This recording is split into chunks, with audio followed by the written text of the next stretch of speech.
everyone who uses these networks is going to play by the rules or have our best interests at heart. Just as how we have physical security like locks, fences and police officers to minimize crime in the real world, we need cybersecurity to minimize crime and harm in the virtual world. Computers don't have ethics. Give them a formally specified problem and they'll happily pump out an answer at lightning speed.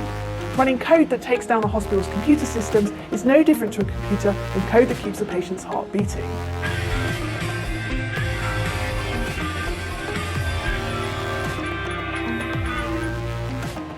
Secrecy or confidentiality means that only authorized people should be able to access or read specific computer systems and data.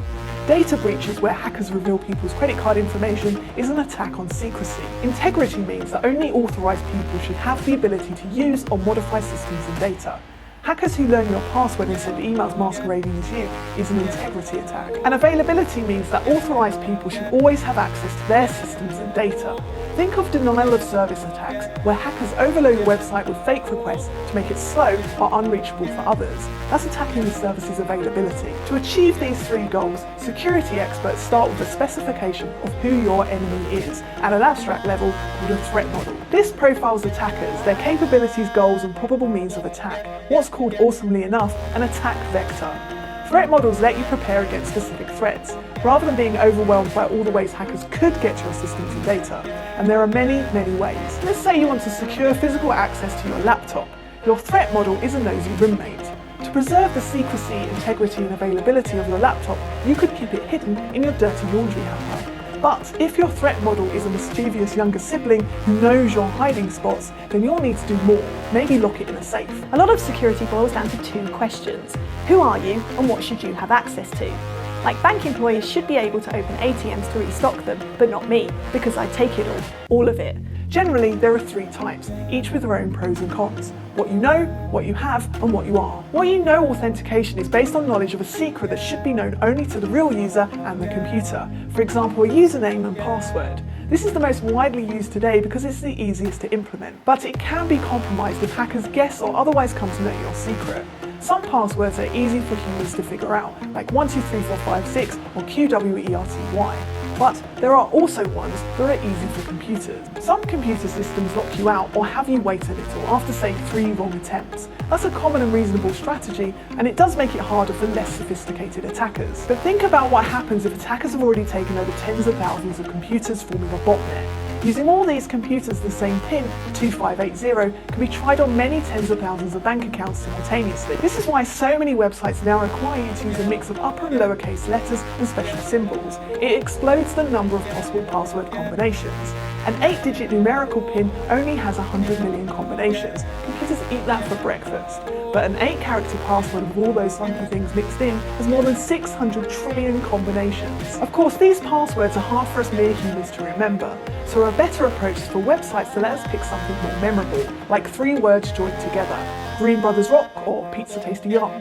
English has around 100,000 words in use, so putting 3 together would give you roughly 1 quadrillion possible passwords. Someone in another country can't gain access to your front door in Florida without getting to Florida first. But what you have authentication can be compromised if an attacker is physically close.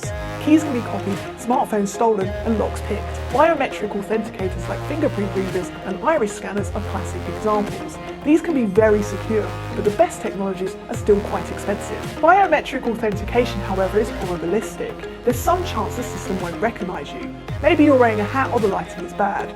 Worse, there's some chance the system will recognize the wrong person as you, like your evil twin. So security experts suggest using 2 or more forms of authentication for important accounts. This is known as two-factor or multi-factor authentication. An attacker may be able to guess your password or steal your phone, but it's much harder to do both. After authentication comes access control. Once the system knows who you are, it needs to know what you should be able to access. And for that, there's a specification of who should be able to see, modify, and use what. This is done through permissions or access control lists, which describe what access each user has for every file, folder, and program on a computer. Read permission allows a user to see the contents of a file.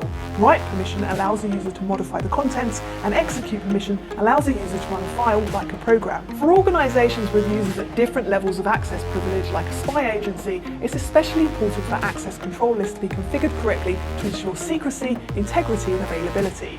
Let's say we have 3 levels of access: public, secret and top secret. The first general rule of thumb is that people shouldn't be able to read up. If a user is only cleared to read secret files, they shouldn't be able to read top secret files, but should be able to access secret and public ones. The second general rule of thumb is that people should be able to write down. If a member has top secret clearance, then they should be able to write or modify top secret files, but not secret or public files. It may seem weird that even with the highest clearance, you can't modify less secret files, but it guarantees that there's no accidental leakage of top secret information into secret or public files. This no read up, no write down approach is called the Bell-LaPadula model. It was formulated for the US Department of Defense's multi-level security policy.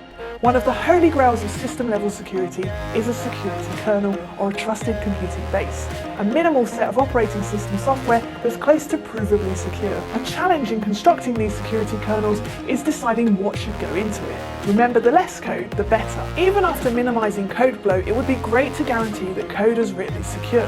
Formally verifying the security of code is an active area of research. The best we have right now is a process called independent verification and validation.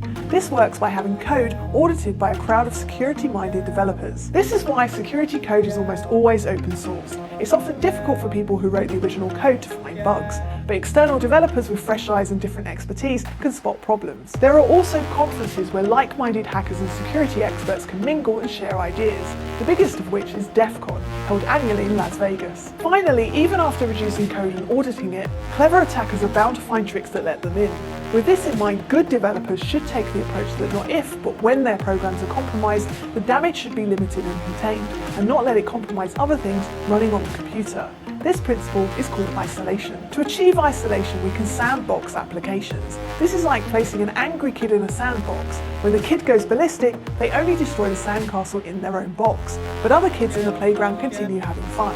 Operating systems attempt to sandbox applications by giving each their own block of memory that other programs can't touch. It's also possible for a single computer to run multiple virtual machines, essentially simulated computers that live in their own sandbox. If a program goes awry, worst case is it crashes or compromises only the virtual machine on which it's running. All other virtual machines running on the computer are isolated and unaffected. Okay, that's a broad overview of some key computer security topics.